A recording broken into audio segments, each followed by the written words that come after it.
I thank Dr. Madan, Dr. Nigudkar, Dr. Archana, and others for inviting me. And I decided to say yes because Yadav sir, may I express in great admiration for all that you have done, and you have given such a beautiful, thought-provoking this, and that was the need of the hour. I wish there were many bureaucrats sitting there in the Maharashtra government to listen to your talk.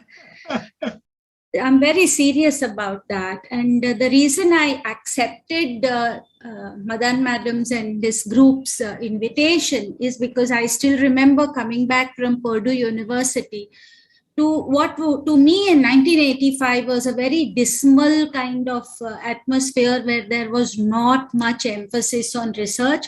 Of course, Dr. Mudambi was there. So why is it not going into slideshow? So I was asked to speak on integrating research into higher education, and throughout my career span of 31 years in SNDT, I in a way, just like you, sir, I never took any vacations. I was always into research, and I think I only took 2 small vacations in my life, but otherwise I've always been there on campus. So if we look at it, one of the things we must remember is, and I'm really largely addressing this to all my faculty colleagues who are there, because as sir said, you know, we always think where is the time after teaching and so on and so forth. But in the we are in a very competitive society, number one. Number two, the public has a lot of demands. A couple of years before lockdown, I was traveling somewhere on an academic assignment, and there were 2 fathers who were sitting behind me at the airport. And both of them were Maharashtrian. They were conversing in Marathi, and they said both of them had children studying for their undergraduate studies abroad. And the one thing that came out very clearly was that the children were involved in knowledge seeking and not just, you know, passive receivers. And obviously, you know, they were looking at students receiving their children receiving the best possible education. So what are parents looking for? For their children to receive the best possible education. If that is so, then the instructional strategies and the curriculum and the classroom management systems should have demonstrated a lot of sustained success. Now, let me, this slide of mine, you know, I have put it in 2 ways. There is a kind of a morose thing, that mankind is really on the brink of a tragic era. There are anarchic forces of the market. There are incessant pressures upon natural resources and so on. And there are rivalries. Also, science and technology can contribute to new problems. You know, we have nuclear challenges, biological weapons. We are undergoing that, perhaps. Genetically modified organisms, nanotechnology, everything is not in the bright. But what is the brighter side? And I think that's what we need to look at. This is a time for renewed enthusiasm. The government has really brought out a new education policy. In India, we have people who are going into higher education. And around me, I find there are youngsters who are going in for research, which makes me feel so good. In fact, I have scholars who are in their 40s who are doing their PhD with me. And that's so encouraging, because this is one attitude in India that we must get rid of, that all your education must finish before you are 25 or 30, then you settle into a job, and after that education stops. This is also, as we said, a new model for the curriculum, and there has been a growth of knowledge handling institutions. And what is very important for us to realize is that whether it's the arts or the humanities or fine arts or commerce or economics, everything requires a scientific background. And this background is valuable across the field, including government policy experts. So what do we promise to students when we undertake higher education? We basically want to transform them as future professionals to take their due place in a knowledge society, to be able to actively contribute to human and social development, of course, to look at collective well-being, equity, so on and so forth. So what we need to do, according to me, and of course, I've read a lot from this person called Healy and his colleagues, where they've done a lot of work. And so one of the first things we need to transform ourselves as teachers. We start out our scholarship process, and in our perception, what we do is teaching, and we expect the person to learn. Many a times through rote memory, giving the students notes and then giving them whatever. And then we are sometimes in thinking of learning and teaching.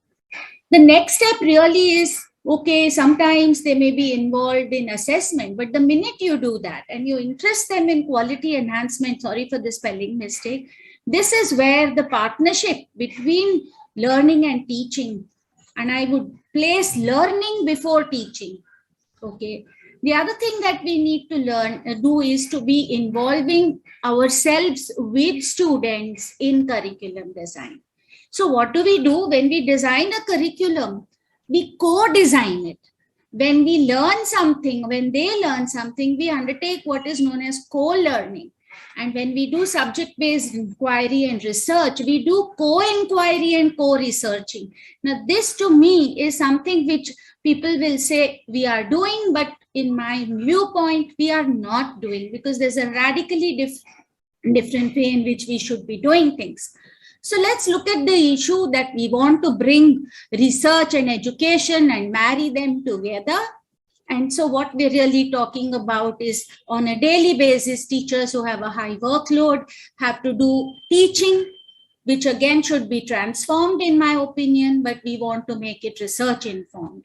So there are two views we can take of research. One is outcome oriented and one is learning oriented. And we have to really make a decision as to what we want to do. And I think what we really need to look at is to adopt a transformative and participatory learning model, where we indulge a lot in reflection, in dialogue, observation, visioning, and we realize, or all of us realize, that we and students are equal stakeholders in the process. So the very obvious thing that comes to mind is that, the link between research and teaching is not at all automatic. We need to create a formal kind of link in order to achieve a productive relationship. And we need to now look at it at two levels. At the administrative level or the management level, we need to see how we can get the university teachers or college teachers to manage their research activities with teaching duties. SVT being autonomous will have a lot of opportunities for creative exploration, which perhaps the university may not. But learning through research is something that all of us need to think of as a possible way to reach a deeper understanding. And one of the things that you have to think that involving and ourselves indulging in creative work, to look at the 3 years of college as an identity changing vehicle is something that we need to think of very seriously. Now, why connect research and education? For students, these are the professionals of the future.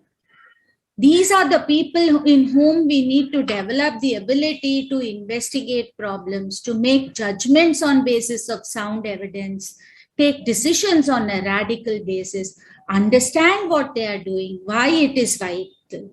It is not just for those who are planning to pursue academic careers. It is central to professional life in the 21st century, and this is what we need to absorb. Now, I looked at some, and one of the things is that in the European nations, okay, they have actually a governmental vision for goals for university systems.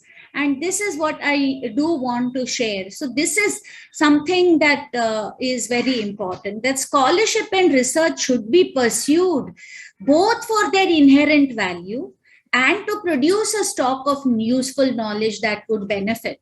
And ultimately, this would help to develop a democratic, inclusive, civilized society. Now, one of the things that I want to say is that most of my colleagues have always thought, and I'm not referring to the faculty who are presently in position, but I'm sharing my experiences in SNDT. Most of my colleagues have always thought that if they have to do research, they must have an MSc student. Very few of my colleagues ever thought that in the classroom, there were opportunities for research in innumerable ways. There are innumerable opportunities for action research, for developing new modules, developing new paradigms, new frameworks. And whenever, so, when we think that we want a student or students to do research, we are really not exercising our brains that much. We are actually using our students as data collectors, and that's not how it should be.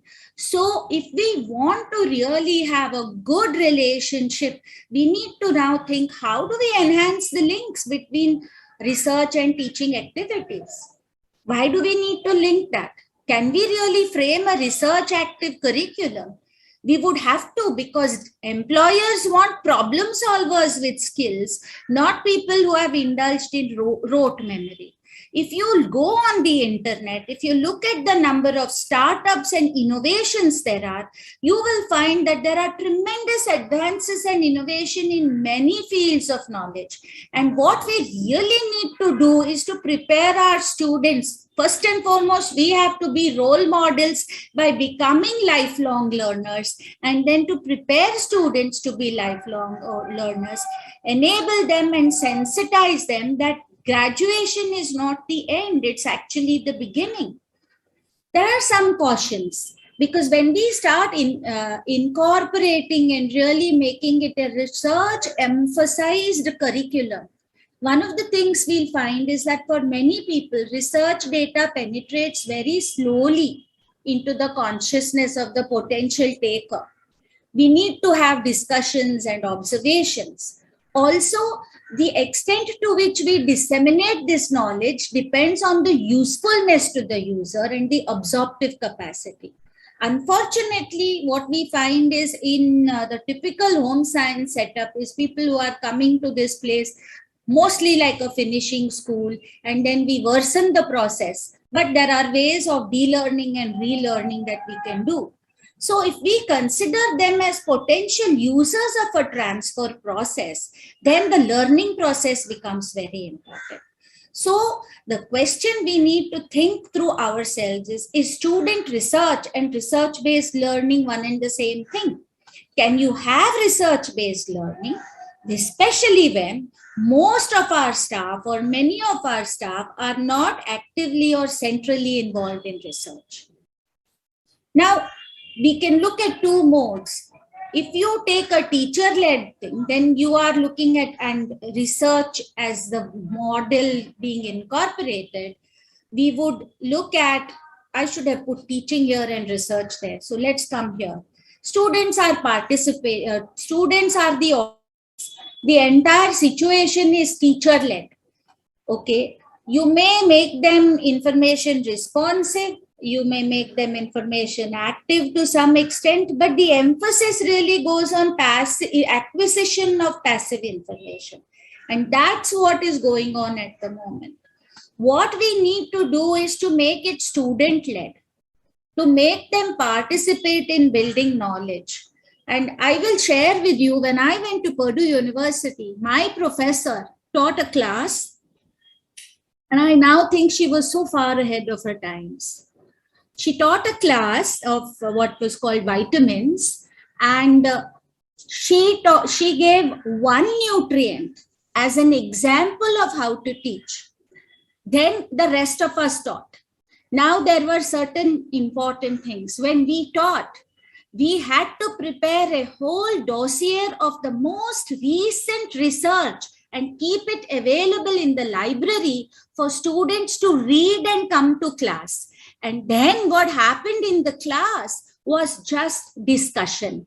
So the whole process was discovery responsive. And I feel at some time the severe partitions and silos that we have between undergraduate and postgraduate should gradually vanish, because I would see people who were doing their undergraduate, or what we call BSc in India, also enrolling for that course. Then what is done is, many a times there would be students who would come into her lab to participate in our research, and they would become, that whole activity is what we call discovery active.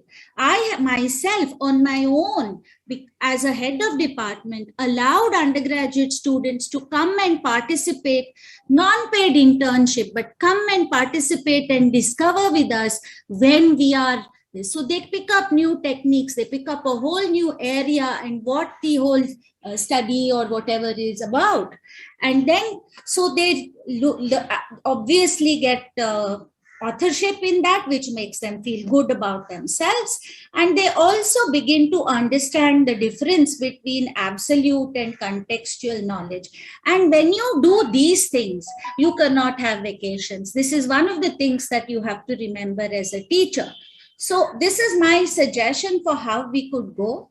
This is looking, so when we talk about student-led, it means that we go from a lower level of independence to a very high level of independence.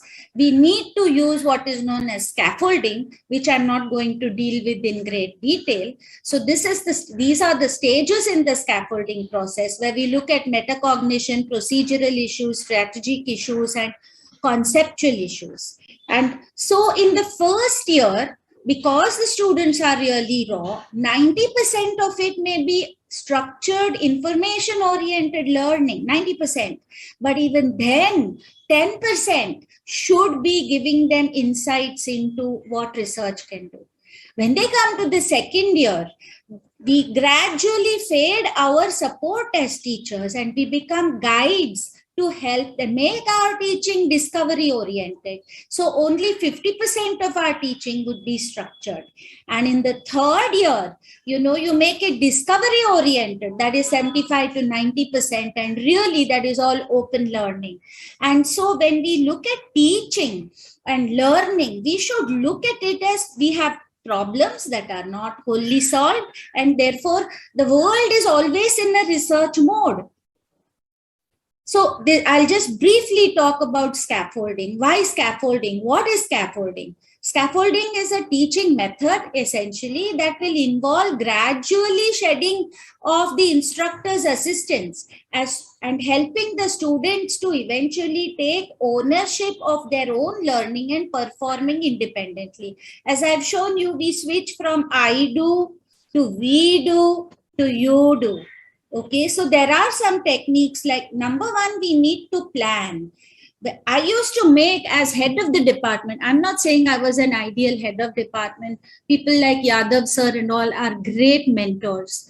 But I used to make my teachers make teaching plans in the postgraduate department. And my demand was, I don't want to know what topic you are going to teach. That is important. How are you going to deal with that? Okay, then divide the instructions that you give into mini lessons, have periodic checkpoints, use rubrics, and of course, monitor learning. So I would suggest that how should our teaching be? It should be research-led. The curriculum is informed by outcomes of research, and the emphasis is on developing students' understanding of existing research findings. Our curriculum or our teaching should be research-oriented, where we look at methodological processes of research, how students should learn the practice of inquiry, how new knowledge is created and validated. It should be research tutored, engage students in discussions. It should be research based and research informed. And this is where our role as teachers becomes extremely important. Unless we are evidence informed, unless we are research informed, unless we are up to date, we cannot involve students in all of these things. So it's very important that we include up-to-date research. We have debates in the curriculum. they can be focused for case studies or examples. Of course, we send students to conference proceedings, but encourage them. One of the things I tell you is, and the girls used to enjoy it a lot, I had organized what are known as student-led conferences. They organized the whole thing. They identified the experts. They got the money. They made the brochure. And by God, those were such successes. So conference proceedings, abstracts, media, of course, you are there as the guide. Okay, you may put that person across to somebody and say, so and so is coming, but please help her. But it really worked. And one of the students who did a lot of this is Iram Ayub, who is now in Delhi. For her work, we were working with UDCT on food irradiation. I remember she went, we were looking at spices and I think pickles and so on. I remember she went to Bedekar, she went to this company, that company, got the bottles, got the spices, got everything free. So committed to doing her research, and it was really wonderful. So this is something that we very, very much want, so that they must understand that the nature of knowledge is contextual. Knowledge creation is contextual and it can be contested. There is nothing like when I give my first introductory lecture, I used to tell the students that when they came in for their introductory orientation, up until now, you thought knowledge was either white or black. In reality, it's not, it's all gray. There's a gray field. So very important to engage students with the progress of research projects and outcomes. Regularly update reading lists, course facts. It's very important, and you all have an excellent library. Each teacher should keep a reading pack for your students. So, you support student engagement. For that, we have to be very aware of what to give them to read. Encourage the students to follow your colleagues' research. Help them, involve them. Let's say you have media. Let them help the teachers make blogs or in social media dissemination activities. So this will be one possible way you can do it. Okay. Then when you give assignments, which you're already giving, introduce assignments aligned to research and inquiry. So, we can have many conferences, project reports, posters, embed peer review of students' work and develop their capacity to appraise research. My guide used to do one thing. She had started what is known as appraisal of research. So at lunchtime, once in a week, we would have read a paper, those of us who were PhD, who were already into research, and we critiqued that paper. And she really developed our ability to find out what is a good research design? How could we have done that research better? What other tools could we have used? And this is a great way of teaching and learning. So this is also possible to be done in groups where we can create opportunities. The undergraduate students can disseminate their own research. And one of the things that I suggest is that Dr. Madan, if you can do it, is to start a student-led journal. Interdisciplinary undergraduate research journal, where they would have literature reviews, concept papers, and the University of Central Lancashire has a example I am giving you, what is known as the UCLAN Journal of Undergraduate Research. And now there is another one that University of Warwick and Oxford Brookes University are publishing in collaboration with Monash, and that is Reinvention, which is an international journal of undergraduate research. See, the world has moved far beyond. I'm not saying all teachers may not be very motivated, but I think if you want a research culture, we must go beyond our 4 or 5 hours of teaching, must go even into ways of research, ways of evaluation, so that could help. So we need to have, as Sir said, professional practice, professional programs. And basically the main concern is that, we make them understand or internalize the importance of having research in their blood. The teachers first and then this. Why? Because if we look at this point here, seek, which I put, seek, sense and share. Seek has a low value. but share has a very high value. So we really need, and I've just put examples of some of the women scientists, and I did it because SVT is all dealing with women. So we have got so many excellent examples in so many different fields, from medicine, anthropology, meteorology, engineering, chemistry, botany, mathematics. Even now, lately, a person from Lucknow, I think, has gotten a very good prize in mathematics, physics. And so it's very, very important. If you look at economics also, economics theory suggests that research and teaching are complementary.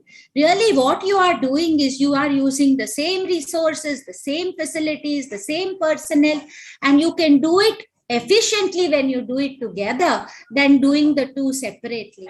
Also, individual faculty also improve efficiency and productivity.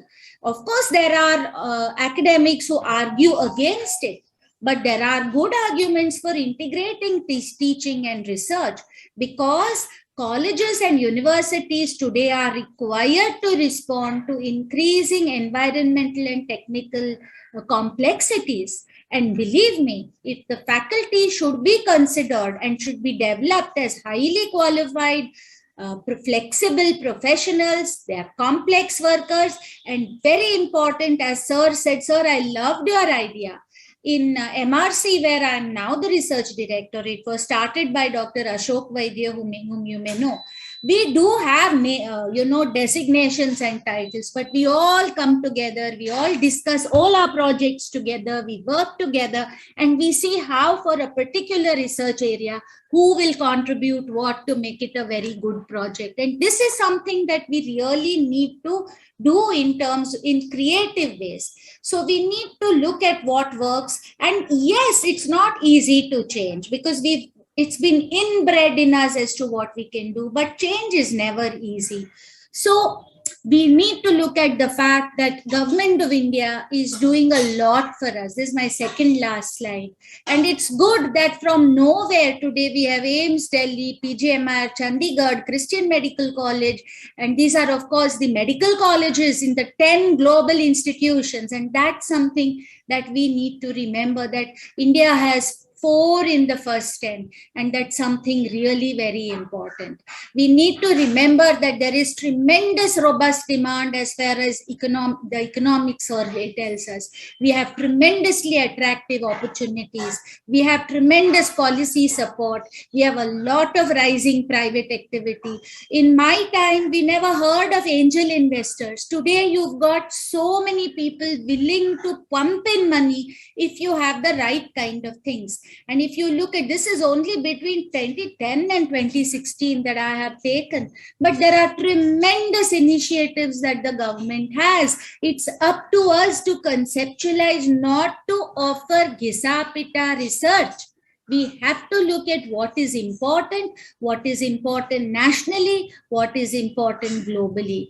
So we need to research for access to and use the global knowledge pool, but we also need to contextualize it many a times, but not necessarily in our cultural context. Very important, as my mentor, Dr. Ashok Vaidya says, you must know what is cutting edge research, and you must do that. You must look at innovation. You must be competitive. Look at research as a tool of education and for empowerment. And of course, you may want to look at orphan problems. And last but not the least, I want to bring out that Dr. Shanti Swarup Bhatnagar is revered in India as the father of research laboratories. And I did a bit of search, and I found that there are so many women scientists in so many fields who have got the Shanti Swarup Bhatnagar Award. I hope someday somebody from home science will also get it, because all the areas have got tremendous interface with the pure sciences. So thank you so much. I end on this note saying that the key is, experience, vision, professional knowledge, and talent.